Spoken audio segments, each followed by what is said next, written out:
आज हम बात करेंगे कंट्रोल स्टेटमेंट्स के बारे में। सो क्वेश्चन आता है व्हाट इज कंट्रोल स्टेटमेंट। तो कंट्रोल स्टेटमेंट वो स्टेटमेंट होती है जिनकी हेल्प से हम कंट्रोल करते हैं। किसे कंट्रोल करते हैं? प्रोग्राम के फ्लो को कंट्रोल करते हैं। बिकॉज जैसे कि आप जानते होंगे कि जो प्रोग्राम का फ्लो होता है वो कैसे होता है, वो टॉप से डाउन की तरफ होता है। यानी कि सबसे पहले फर्स्ट स्टेटमेंट, उसके बाद next statement, so on and on, right. But मान लो उसमें एक कोड ब्लॉक है और हम चाहते हैं कि वो एक पर्टिकुलर कंडीशन पर ही एग्जीक्यूट हो। अगर कंडीशन ट्रू होती है तब वो एग्जीक्यूट हो, नहीं तो ना हो। या फिर हम चाहते हैं कि वो कोड ब्लॉक बार बार एग्जीक्यूट हो, यानी कि लूप में एग्जीक्यूट हो। तो इसे अचीव करने के लिए हम कंट्रोल स्टेटमेंट को यूज करते हैं। और कंट्रोल स्टेटमेंट तीन तरह की होती है। नंबर 1 सिलेक्शन स्टेटमेंट, जिन्हें हम कंडीशनल स्टेटमेंट भी कहते हैं। नंबर 2 इटरेशन स्टेटमेंट, जिसे हम लूपिंग स्टेटमेंट भी कहते हैं। Number 3 jump statement. ओके, तो इन सभी स्टेटमेंट को एक वीडियो में समझाना तो काफी लेंथी प्रोसेस हो जाएगा, तो इसीलिए आज हम सिर्फ बात करेंगे फर्स्ट स्टेटमेंट के बारे में। तो हमारी फर्स्ट स्टेटमेंट कौन सी है?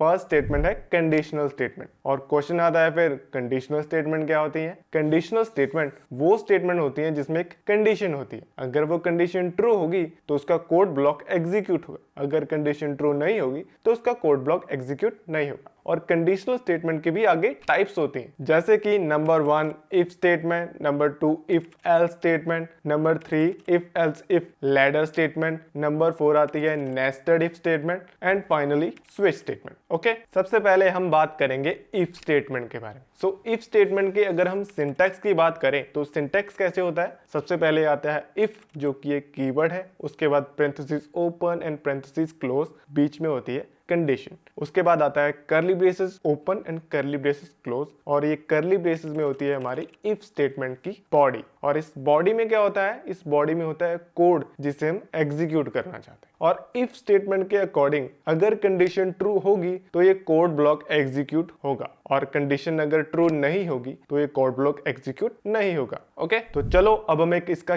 प्रोग्राम बनाते हैं और इसे एग्जांपल से समझते हैं। तो चलो सबसे पहले हम एक वेरिएबल क्रिएट करते हैं इंट नंबर के नाम से, जो कि 10 वैल्यू को स्टोर करता है। अब हम नेक्स्ट लाइन में चेक करना चाहते हैं कि क्या नंबर एक्चुअली में 10 है। तो चेक कैसे करेंगे? हम एक इफ कंडीशन लिखेंगे। कैसे लिखेंगे? इफ, उसके बाद पेरेंथेसिस, पेरेंथेसिस में लिखेंगे हम कंडीशन, कंडीशन क्या लिखेंगे? Number double equal to 10। यानी कि यहाँ पर हमने चेक किया क्या नंबर इक्वल्स टू 10 है, और उसके बाद curly braces start and curly braces close, और कर्ली ब्रेसेस में हम वैल्यू को प्रिंट कराएंगे। कैसे? console dot right line double quotes number is 10। Okay, और उसके बाद हम लिखेंगे console डॉट रीड लाइन। अब यहाँ पर देखो हमने क्या किया, यहाँ पर हमने इफ स्टेटमेंट क्रिएट की। कैसे क्रिएट की? हमने इफ कीवर्ड यूज किया, उसके बाद पेरेंथेसिस, पेरेंथेसिस में हमने कंडीशन लिखी। और ये कंडीशन क्या है? ये कंडीशन एक बूलियन एक्सप्रेशन है। ओके, और बूलियन एक्सप्रेशन को हम कैसे क्रिएट करते हैं? बूलियन एक्सप्रेशन को क्रिएट करने के लिए हम दो तरह के ऑपरेटर को यूज करते हैं। या तो हम रिलेशनल ऑपरेटर यूज करेंगे या फिर लॉजिकल ऑपरेटर यूज करेंगे। जैसे कि यहाँ पर हमने चेक कराया कि क्या नंबर इक्वल्स टू 10 है, यानी कि हमने इसे चेक किया, और इसे चेक करने के लिए हमने रिलेशनल ऑपरेटर को यूज किया। और यहाँ से जो हमें रिजल्ट मिलेगा वो या तो ट्रू होगा या फिर फॉल्स होगा। अगर ये कंडीशन ट्रू होती है तो ये कोड एग्जीक्यूट हो जाएगा, अगर ये कंडीशन फॉल्स होती है तो ये कोड एग्जीक्यूट नहीं होगा। जैसे कि अगर मैं प्रोग्राम को रन करता हूं, अभी ये कंडीशन ट्रू है तो देखो कोड एग्जीक्यूट हो जाता है और हमारे पास वैल्यू प्रिंट हो जाती है नंबर इज 10। बट अगर ये कंडीशन फॉल्स होती तो क्या होता? तो अगर मैं यहाँ पर नंबर इक्वल्स टू 11 कर दूं तो यहाँ पर ये कंडीशन फॉल्स होगी। और अब अगर मैं प्रोग्राम को रन करता हूं तो देखो क्या होता है। तो हमारे पास थोड़ी देर के लिए तो फ्लिकर होता है, बट उसके बाद प्रोग्राम बंद हो जाता है। क्यों हो जाता है? बिकॉज ये कंडीशन फॉल्स हो गई, और जब ये कंडीशन फॉल्स हो गई तो ये कोड ब्लॉक एग्जीक्यूट नहीं हुआ और प्रोग्राम इसके बाहर चला गया। और इसके बाद हमने अभी कुछ भी कोड नहीं लिखा है तो इसलिए वो फ्लिकर करके बंद हो गया। तो अगर मैं इफ स्टेटमेंट के बाद लिखता हूँ console डॉट रीड लाइन, सिर्फ एग्जीक्यूशन को पॉज करने के लिए, ताकि मैं रिजल्ट को देख सकूं, तो क्या होगा? देखो, तो मैं प्रोग्राम को रन करता हूं तो हमारे पास क्या आता है? देखो, कुछ भी वैल्यू प्रिंट नहीं होती। क्यों नहीं होती? बिकॉज कंडीशन फॉल्स थी, तो उसने इफ ब्लॉक का जो कोड था उसे एग्जीक्यूट नहीं किया, और उसके बाद में जो स्टेटमेंट थी वो थी रीड लाइन, तो उसने सिर्फ एग्जीक्यूशन को पॉज कर दिया, यानी कि अभी हमारे पास कोई वैल्यू प्रिंट नहीं हो। तो ये होती है इफ स्टेटमेंट। ओके, उसके बाद आती है इफ एल्स स्टेटमेंट। और इफ एल्स स्टेटमेंट स्टेटमेंट का जो सिंटैक्स होता है उसमें इफ स्टेटमेंट तो वैसी होती है जैसे हमने पहले पढ़ी थी, बट उसके साथ एक एल्स स्टेटमेंट जुड़ जाती है। और इस स्टेटमेंट के अकॉर्डिंग अगर इफ स्टेटमेंट की जो कंडीशन है वो ट्रू होगी तो उसका कोड ब्लॉक एग्जीक्यूट होगा, अगर कंडीशन ट्रू नहीं होती तो एल्स का जो कोड ब्लॉक होगा वो एग्जीक्यूट हो जाएगा। तो अब हम इसे भी एक प्रोग्राम के थ्रू समझते हैं। कैसे प्रोग्राम बनाएंगे? हमने जो ये प्रोग्राम बनाया था हम इसी को आगे इफ एल्स स्टेटमेंट बना देंगे। कैसे? हमारे पास इफ स्टेटमेंट तो वैसे ही है, हम इसके साथ एक एल्स स्टेटमेंट ऐड कर देंगे और एल्स स्टेटमेंट में हम किसी और वैल्यू को प्रिंट करा लेंगे। यानी कि यहाँ पर हम प्रिंट कराएंगे नंबर इज नॉट 10 और उसके बाद हम लिख देंगे console.readline ताकि हम एग्जीक्यूशन को पॉज कर सकें। तो अब अगर हम हमारे प्रोग्राम को रन करते हैं तो देखो क्या होता है। तो हमारे पास क्या था, इफ कंडीशन फॉल्स हो गई बिकॉज नंबर 11 वैल्यू को स्टोर करता है ना कि 10 को, तो वो 10 के इक्वल नहीं है, तो यहाँ पर ये फॉल्स हो गई, यानी कि हमारा इफ ब्लॉक तो एग्जीक्यूट नहीं हुआ। तो हमारे पास एल्स ब्लॉक एग्जीक्यूट हो गया और हमारे पास आंसर क्या आया, नंबर इज नॉट 10। ओके तो ये होती है हमारी इफ एल्स स्टेटमेंट कि अगर कंडीशन ट्रू होगी तो इफ का ब्लॉक एग्जीक्यूट हो जाएगा, अगर कंडीशन फॉल्स होगी तो एल्स का ब्लॉक एग्जीक्यूट हो जाएगा।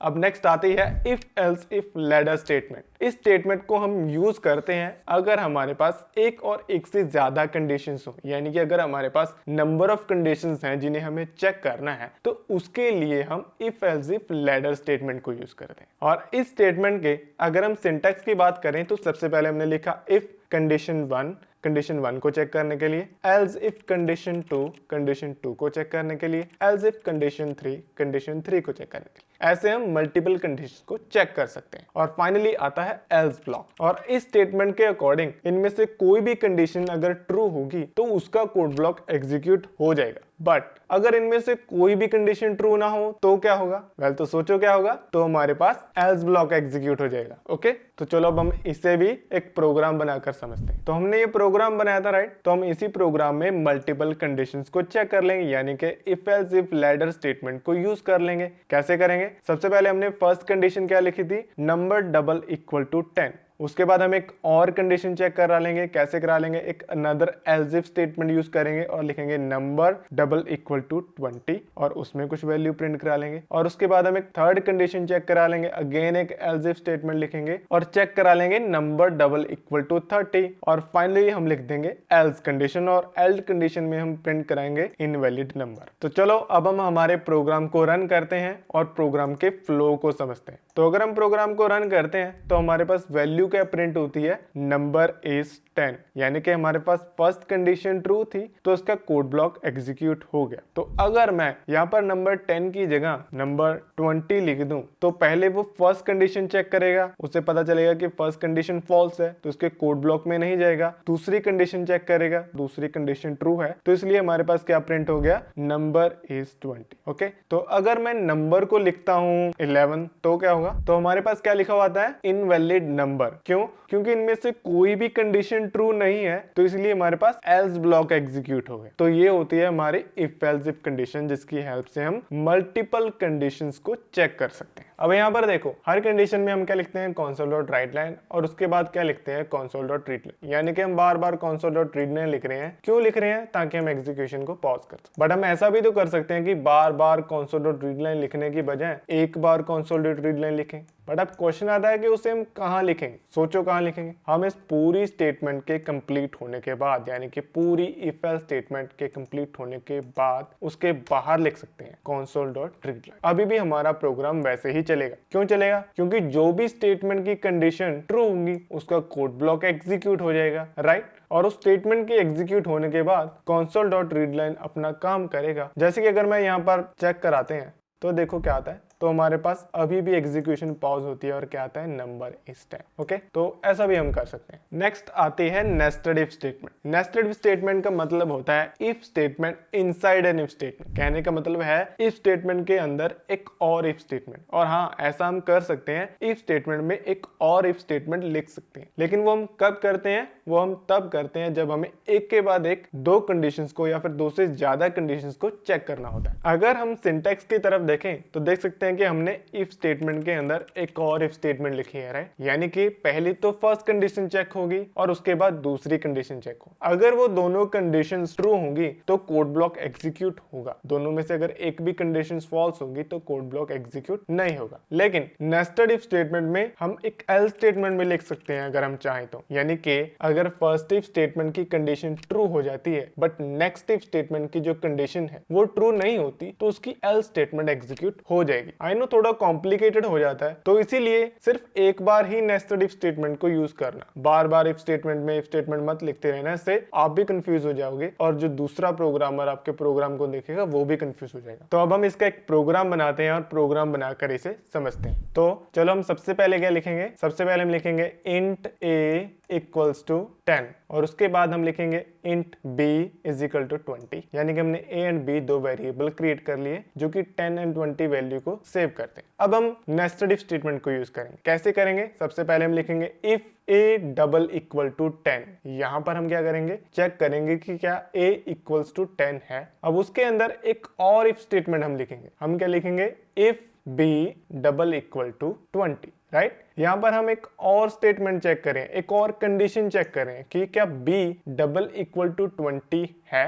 और उसके अंदर हम क्या लिख देंगे, हम लिखेंगे console डॉट राइट लाइन और उसके बाद value of a is 10 and b is 20, right. ये वैल्यू हमने प्रिंट होने के लिए लिख दी। अब उसके बाद यानी कि पूरी इफ स्टेटमेंट के बाद बाहर हम लिख देंगे console डॉट रीड लाइन ताकि हम एग्जीक्यूशन को पॉज कर सकें। ओके तो अब अगर हम हमारे प्रोग्राम को रन करते हैं तो क्या होता है, तो क्या आंसर आता है, value a is 10 and b is 20, right. यानी कि हमारे पास प्रोग्राम रन हो गया और हमारे पास वैल्यू आ गई। बट अब हम बात करते हैं फ्लो की, कि फ्लो कैसे हुआ। हमने एक के बाद एक दो कंडीशंस को चेक किया। सबसे पहले हमने चेक किया कि क्या a डबल इक्वल टू 10 है, तो यहाँ पर ट्रू है तो वो दूसरी कंडीशन में चला गया। तो उसने दूसरी कंडीशन को चेक किया कि क्या b डबल इक्वल टू 20 है, तो ये कंडीशन भी ट्रू है, तो इसीलिए हमारे पास कोड एग्जीक्यूट हो गया। अगर ये इनमें से एक कंडीशन फॉल्स होती तो ये कोड एग्जीक्यूट नहीं होता। तो ये होती है हमारी नेस्टेड इफ स्टेटमेंट। फाइनली आती है स्विच स्टेटमेंट। स्विच स्टेटमेंट क्या है, ये alternative version of if else if ladder statement. यानी कि ये if else if ladder statement का अल्टरनेटिव वर्जन है। मींस कि अगर हम इफ एल्स इफ स्टेटमेंट को यूज नहीं करना चाहते तो हम स्विच स्टेटमेंट को यूज कर सकते हैं। और लैडर इफ स्टेटमेंट जैसे हम स्विच स्टेटमेंट में भी मल्टीपल कंडीशंस को यानी कि एक और एक से ज्यादा कंडीशंस को चेक कर सकते हैं। लेकिन जो इसका सिंटैक्स होता है ना वो काफी डिफरेंट होता है और जिसकी वजह से जो बिगिनर्स होते हैं वो कभी कभी इससे कंफ्यूज हो जाते हैं। तो अब हम इसके सिंटैक्स को अच्छे से समझते हैं। तो जो स्विच स्टेटमेंट का सिंटैक्स होता है वो कैसे होता है, सबसे पहले हम लिखते हैं स्विच, उसके बाद पेरेंथेसिस में हम लिखते हैं एक्सप्रेशन। बट याद रखना कि ये कोई बूलियन एक्सप्रेशन नहीं है, नो, ये एक नॉर्मल एक्सप्रेशन होता है जो कि एक वैल्यू को होल्ड करता है। यानी कि यहाँ पर कुछ वैल्यू होल्ड होगी, वैल्यू स्टोर होगी। ओके अब उसके बाद क्या लिखते हैं हम, curly braces start and curly braces close. और कर्ली ब्रेसेस में होते हैं हमारे पास केसेस, और जितनी कंडीशंस को हम चेक करना चाहते हैं उतने केसेस हो सकते हैं। और केस को हम लिखते कैसे हैं, सबसे पहले हम लिखते हैं केस जो कि एक कीवर्ड है, उसके बाद वैल्यू 1 एंड उसके बाद कॉलन, और कॉलन के बाद हम कोई भी स्टेटमेंट दे सकते हैं यानी कि console dot read line, console dot right line, कोई भी स्टेटमेंट हम लिख सकते हैं। और उसके बाद हम लिखते हैं ब्रेक स्टेटमेंट, और ऐसे हम एक केस को क्रिएट करते हैं। तो ऐसे हम मल्टीपल केस क्रिएट कर सकते हैं मल्टीपल वैल्यूज के साथ। बट यहाँ पर एक बात समझना अच्छे से जो बाकी स्टेटमेंट से अलग होती है, वो क्या अलग होती है कि यहाँ पर हम क्या करते हैं, अब यहाँ पर जो केस की हमने वैल्यू लिखी है ना